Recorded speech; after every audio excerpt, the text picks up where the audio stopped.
Something that frustrates me, and it frustrates me because I have to deal with the after effects and I have to drum stuff into people's head about this stuff, like my clients or whatever, is artists and producers. How creative you guys are, right?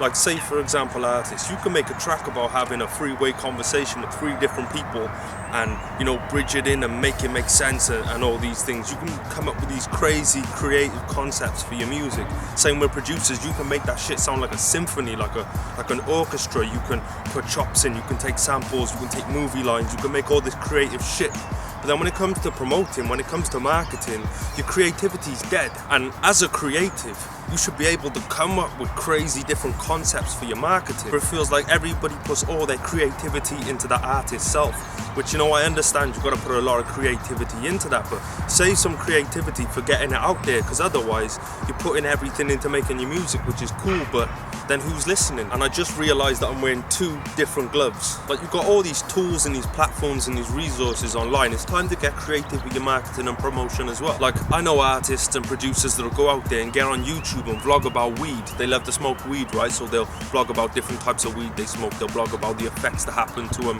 when they smoke. And then they put their music in the background of that. There's a whole bunch of smokers out there that are going to be looking for these videos, watching these videos, and then thinking, yo, what's that tune in the background? I know another guy that makes basketball videos. Either he's vlogging about basketball or he's taking clips from games that have happened and, you know, freeze frame for funny stuff or whatever, and then he plays his music in the background. And what you've also got to bear in mind is having a marketing budget. It's having money set aside so you can be hitting up big pages on Facebook and saying, yo, if I send you this money, can you promote my stuff on your page? Popular blogs, people with a lot of followers on social media, getting creative with artwork, getting your videos professionally edited if you can't do it yourself. The real battle isn't making the music. Most of you are dope at making music already. You don't need the battle anymore. You're good at that shit. You love that shit. What you're struggling with is getting people to click on your shit, getting people to pay attention to your shit. It might be a case that when they hear it, they will be an instant fan.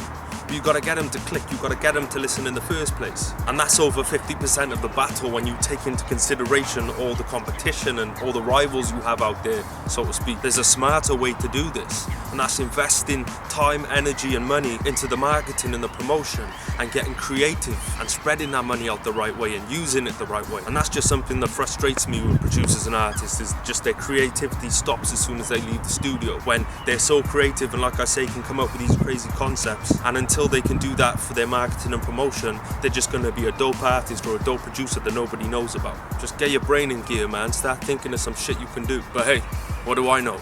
Don't get mad, get motivated. Let's go.